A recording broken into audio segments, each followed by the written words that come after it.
Hello everyone, welcome to my YouTube channel. Hopefully the audio is pretty good.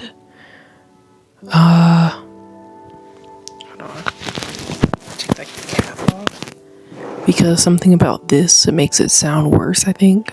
So, and I'm gonna grab my water, my huge y'all. I'm sorry.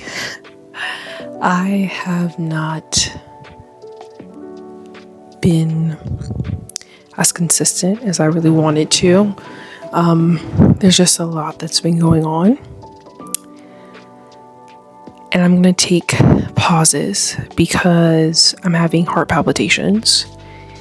And I'm easily out of breath due to overwhelm from my nervous system and stress. And so I'm going to honor myself and take my time purposefully.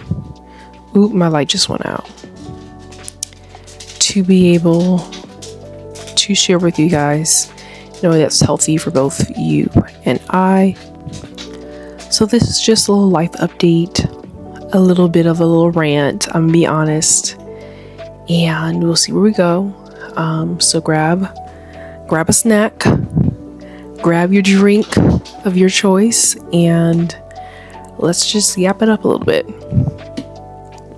So, hold on, let me get me some water.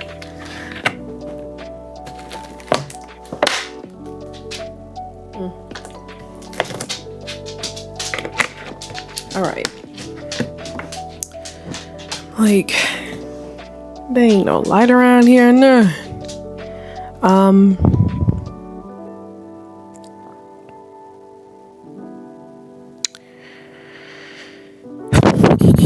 gonna have my phone flashlight and see if it helps. Does it help?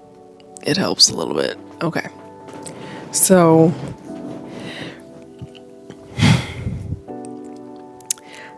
last time I posted,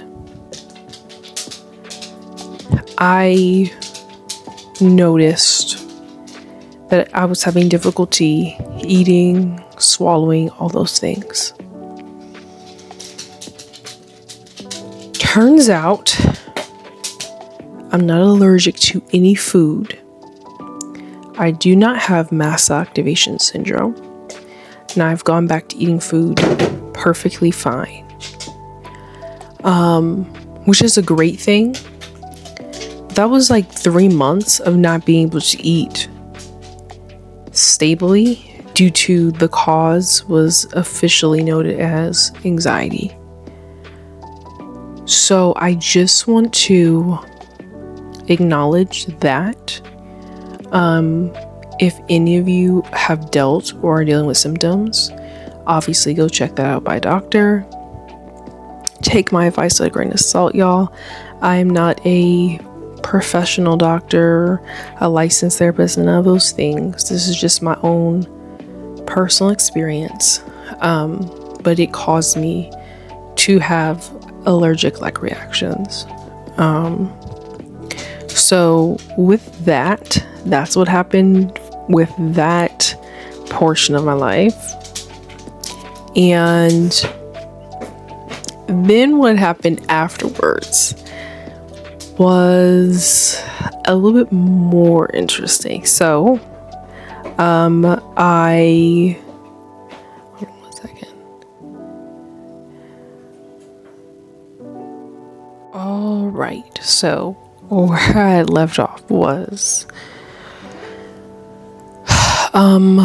so after that circumstance situation, I went to the movies and I started having heart palpitations out of nowhere. So that's a little like life health update. I have no where that happened. Oh, I didn't know you came back in. So after that, not even that much longer after, I started experiencing heart palpitations. And for those of you who have fears or anxiety around their health anxiety or heart anxiety, which is called some sort of name in like the psychiatric field, which I do know that I have. it got me so riled up because I'm like, oh my God, is something wrong with my heart? I had like a sharp pain, no fainting. My heart has come back cleared by the doctors. But I started getting anxious. I'm like, what if this is something new? It felt like my heartbeat was irregular. And that was really, really scary. And for those of you who have OCD with me and OCD, my mind is spiraling and I'm trying to research, is this okay? Is this safe? What do I do? Which just leads me into a space of emotional turmoil because I'm like, how do I know if this is going to get worse or not? How do I know if I'm going to be okay? How do I know, if this is going to resolve on its own or if it's going to get progressively worse? And all of those things made me feel really anxious. So I decided to schedule an appointment with my cardiologist. But wait, before we get ahead of the bandwagon here, I have my therapy on Tuesdays. So what did I do? Went to my therapy appointment. I told my therapist what I've been experiencing leading up to that week causing the heart palpitations. And I asked my therapist, okay, can you tell me and guide me with your expertise how do I address my OCD? And the advice she gave wasn't helpful. Excuse me. It wasn't helpful. But let's get to the meat and bones here. Needless to say, she called me psychotic. She said, well, these symptoms match under psychosis. Excuse me? So let's back it up a little bit more here. The therapists that I've had in my past I've never really felt safe or comfortable with them. And I've never really been in a place where I feel like I can share freely without anxiety, or that I actually deemed like a true friend. But this therapist, my current therapist, I did. And so this is last week, not even 2 weeks ago. Last week, all of this went down. Last week, y'all. So last Tuesday, she says, Natasha, based off of everything, and also, my therapist is a Christian therapist, so all of her therapies are based off of Christian beliefs and systems. And so for those of you who watched my first video, maybe like, well, Natasha, you're not a Christian anymore, why are you seeing a Christian therapist? Well, if you watch my first video, you will understand that my history with the Christian world and realm, and the me that I have now, which is not a Christian, it's complicated for a therapist, at least where I live, to understand my experiences without deeming me psychotic if they are not in the Christian faith. So I found one that was in Christian faith that could understand the psychological stuff, understanding the Christian faith, and then if there was anything else up under that were mental illnesses, so they could distinguish it instead of just lumping it all together. Let me know if that makes sense, y'all. I hope it does. But anyway, so she told me, well, either we can, break off the curses off your life, and pray that away. Can I talk to your mom about her relationship with witchcraft, which is another story for another motherfucking day. That's what I was going to say. But I was like, it started feeling, again, I don't know if any of you guys remembered, but there was a woman, and we're going to call her X. And X, like to do those mind games and like to be, well, we need to pray this demon away because, on the 12th hour of the 11th day of the second month, and, and all that bullshit. So it started feeling really similar, which made me feel traumatized all over again. And so I was like, well, no, I don't feel comfortable with that. And she kind of cornered me because the way that she presented was like, either you can deal with the spiritual side or you can do the medical side. Meaning that either I get medication and be diagnosed as a psychotic, or I choose to become a Christian again. So I don't know about y'all, but that made me angry. Don't know. That made me angry. And so she ended the call labeling me psychotic. She didn't tell me what the next steps were. She didn't tell me what I was supposed to do. There was a whole lot of emotional things that were not addressed there. She just ended it there and said, well, let me send you the little letter saying that I can talk to your psychiatrist and I'll discuss with him and we'll get you some medication. So I cried. I cried with my mommy and I told her what the therapist had said. And I broke down in tears and my heart palpitations got worse and I couldn't sleep and I couldn't eat and I was just drained and I was mentally seeing myself different. I'm like, well, if I'm psychotic, have all the things that I've been experiencing real? And I just started spinning out about everything. And the next day came, the very next day, which is Wednesday of last week, and my mom scheduled an appointment with my psychiatrist. Good news, I had found a Christian psychiatrist again so they could understand the duality of my life. And I met with him. I told him everything that I told my therapist that may have come to a conclusion about how I was labeled psychotic. And he said, Natasha, you're not psychotic. So I don't know about you, but for those of you who deal with anxiety or sensitive nervous systems, that's a lot in 24 hours. Okay. And I was like, relief. Oh, I'm not psychotic. He's like, now I'll talk to your therapist, but I may disagree. And he said, we're going to get you on some anxiety medication, prescribed, of course.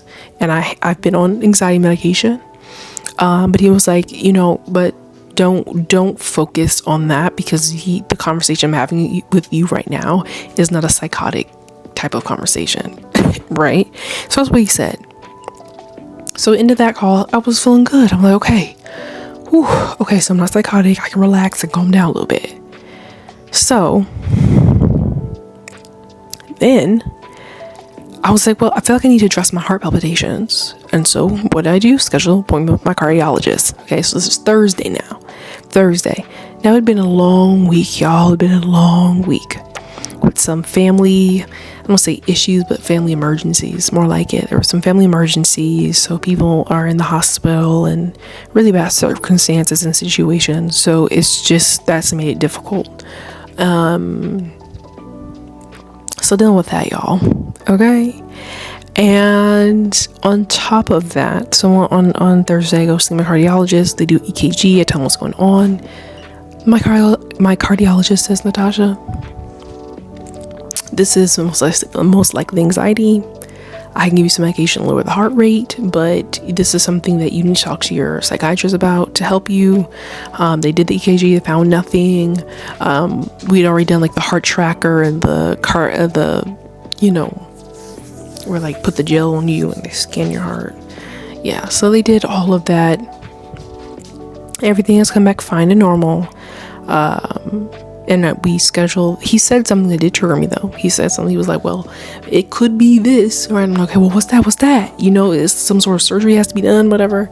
But he was like, this is just, but he finished it off like, this is just anxiety. So I have an appointment with him in 3 months. And every day I'm just like, well, what if the 3 months are up and I still have palpitations for the 3 months? That's scary.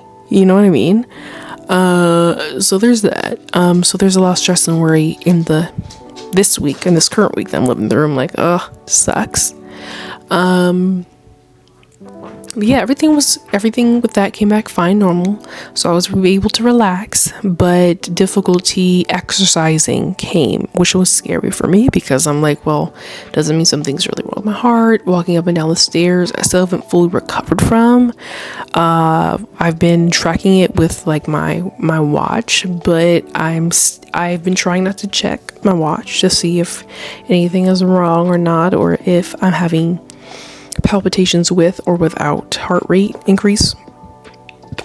Excuse me. So there's a lot of other things where it's like, okay, well, what if I start getting worse instead of better, and a lot of things that I can't control and I don't have an answer to.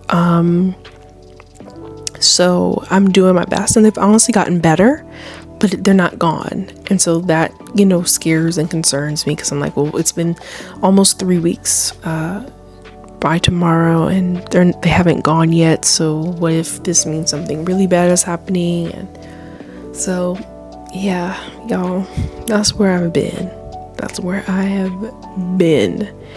And on top of that, there's been some other family issues, and it's been difficult to kind of live because my parents are going through something. So in lieu of everything, I just needed a moment to just talk to you guys a little bit, tell you what was going on, what's going up. I don't even know, but yeah, y'all, I am trying my best to honor myself in this circumstance that I find myself in, and take care of myself, but it is not easy.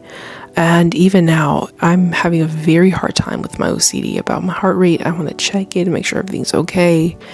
And I don't really have a specific takeaway to give you guys. I don't have a positive spin to turn it on. If any of you guys can relate, let me know in the comments. And I hope to see you guys soon. I really do hope that I'll get my grind back on, So yeah, thank you for watching this video. Make sure to like and subscribe, and I will see you later. Bye.